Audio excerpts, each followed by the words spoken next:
All right. I think we're live, Kane. Hey, GM. what's happening? Nothing much, man. Just a typical day. I know you're just getting started with your day, so I think we're live on the arena now. But thanks again for Okay, hopping cool. on with us. I think the whole community is obviously thrilled about Infinex supporting Avalanche as of last week, and we just want to continue the discussion here.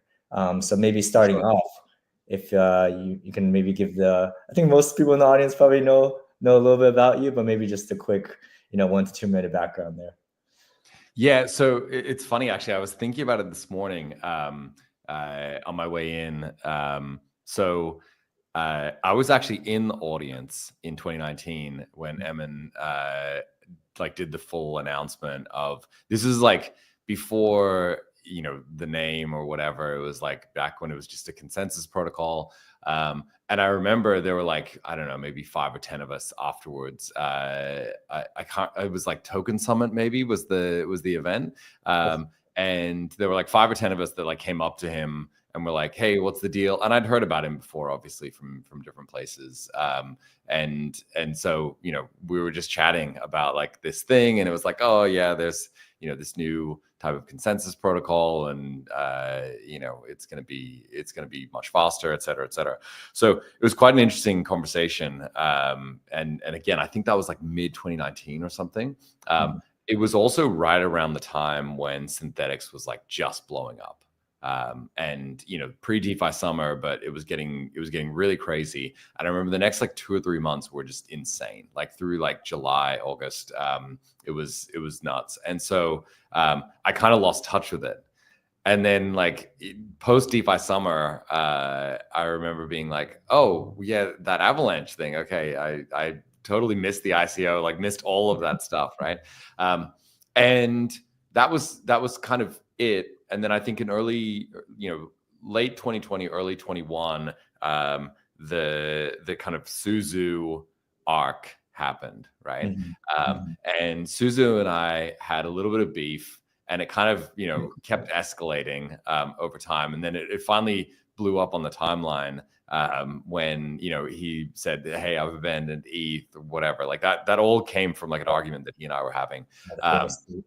yeah, the famous tweet, exactly. And I think what's really funny about that is I then tweeted out after that. I was like, I've kind of become this weird like enemy of the Avalanche community somehow because of this like Suzu beef that was because Suzu was like the hero and I was the enemy, right?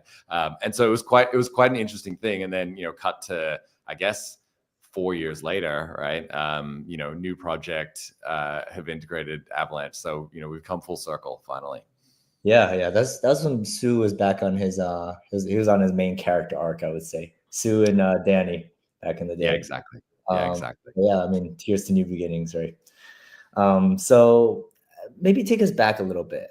You got started in crypto almost since the beginning, right? Like you started in Bitcoin back in, I want to say like 2014, 2015. 2014. Yeah, Yeah, 2014, 2015. Yeah, yeah, gotcha. And you had a business back then, but then you started synthetics. I was yeah. wondering, like, take us back. Like, how did that come to be? What was kind of, if you have any inspiration, right, that you drew from when you were founding synthetics, and was it like the same vision all along? Was it always that synthetic dollar vision or something different?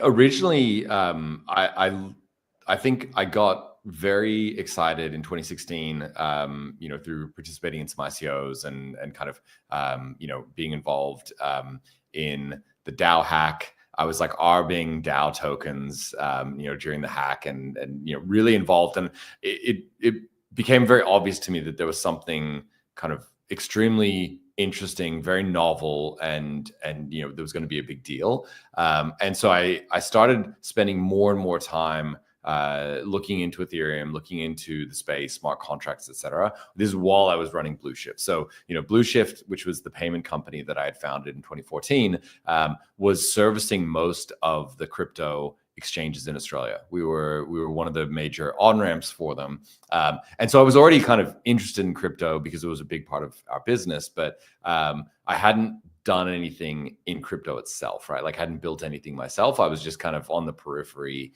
supporting. And one of the things that became obvious to me was the need for stablecoins. And at the time, there was really only Tether. There'd been a few experiments, Nubits, and a few other things that hadn't really gone well, but Tether was kind of the only option. And especially in the ETH community, there was a lot of antipathy towards Tether, right? Like it's centralized and shady, and now it's kind of also come full circle, right? Tether's now this big deal. One second, Kane. I think Sure. there's an issue with the stream. We just give the guys a sec, and if not, Okay, cool. we might need to go on Arena Direct because I know there's Okay. like some weird thing between Streamer and Arena. Okay, cool. We can also do it directly if that works, because we've got the social link that you sent earlier, so we can just join. Yeah. Would you mind doing that, Kane? Or yeah, easy. Yeah, I'm on here. So let's go back and see if I can join the stream. Try this one. No, it was this one. Yeah, there we go. Okay, it says the live stream's ended. If you can send us another link to join directly, then we can try.